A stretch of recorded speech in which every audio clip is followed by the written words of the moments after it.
I'm Anil Kumar sharing with you a question from previous test paper. The question here is, two pulleys are connected by a belt. Pulley A has radius of 3 centimeter and pulley B has radius of 6 centimeters.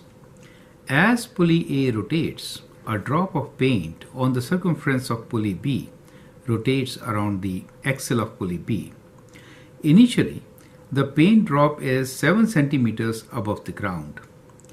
Determine the equation of sinusoidal function that describes the height of the drop of paint above the ground in terms of rotation of pulley A. Diagram is given to us. These are the two pulleys A and B. Radius of A is 3 and that of B is 6 centimeters, correct? So we are saying that initially the paint drop is 6 centimeters above the ground. So when you say paint drop is 6 centimeters above the ground, we could take the paint drop anywhere. It is at our discretion.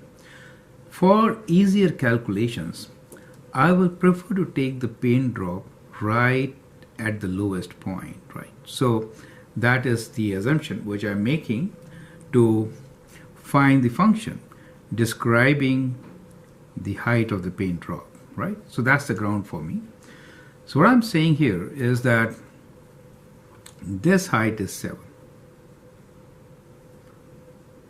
Is it okay? And we already know that the radius is 6. So this is 6 for us. So the axis is 6 plus 7 centimeters above the ground, right? So let's say that is the axis.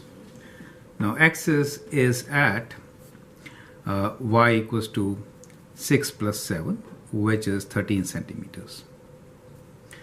Now as the pulley rotates, we'll assume that the rotation is counterclockwise, so they will rotate counterclockwise. The drop will move above, correct? So basically it will move kind of like this and go like this, correct? Where the maximum height will be 6 more than 13, so I'll just draw dotted lines for maximum and minimum position for the paint drop, correct? So based on this sketch, what we can say is that the height with respect to ground will be kind of like this. Do you see that?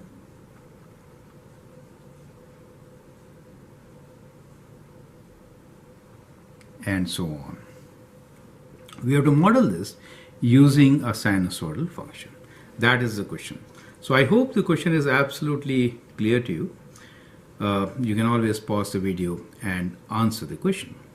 Now there is one more intricacy in it.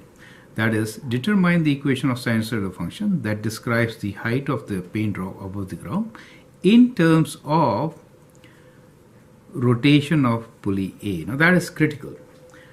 In terms of rotation of pulley A. So that makes it slightly more tricky. So what we also notice here is that the movement is along the circumference. What is the circumference of A? What is the circumference of A? It will be 2 pi into radius, which is 3. The circumference of B is how much? 2 pi into radius 6, right? Since the radius is kind of double. So the ratio of these two is half. That is to say, if A makes one full circle, that is to say, if A makes one full circle, kind of like this, B will go halfway, right? B will go halfway. Do you see that? B moves halfway only. When A makes one full circle, B moves halfway. That helps us to find the value of K. So K will be equal to, let me write here, K will be equals to the ratio of these two, right? So will be CA over CB, which will be 2 pi times 3 divided by 2 pi times 6, which is half, correct? So that is the value of K. Now, which sinusoidal function should we take? Since we are starting from minimum, let's understand the strategy. When the choice is given to us, let's go for the simplest of all, right? So we are starting from minimum. Correct? We are starting from minimum, going up and then come back. That becomes one full cycle.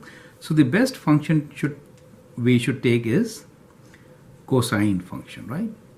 So we could write the height of this pulley as equals to minus, and the amplitude is same as the radius, right? We also know minimum is the starting point. Correct? So if I take minus cos whatever, right? Let's say x. In that case, there is no phase shift. This means no phase shift. Do you understand the strategy? Okay, so we got that part. How about the amplitude? Amplitude is radius of B, which is 6, right? So we could write this as minus 6 cos of K value is half for us, x plus the x is a 6 plus 7 above 13. Do you see that? So that is how we could write the equation of this, where x is the distance traveled by the smaller pulley, right? So above the ground in terms of rotation of pulley A, right? So when it makes one full rotation, this goes through half the rotation and reaches the maximum point, correct? So that is how we could relate that and get our answer. So I hope that helps you to understand how to find equation in the given situation. Go through this video once again. We have taken a lot of assumptions to get to this result, which is kind of important to understand. I hope that helps. Thanks and all the best.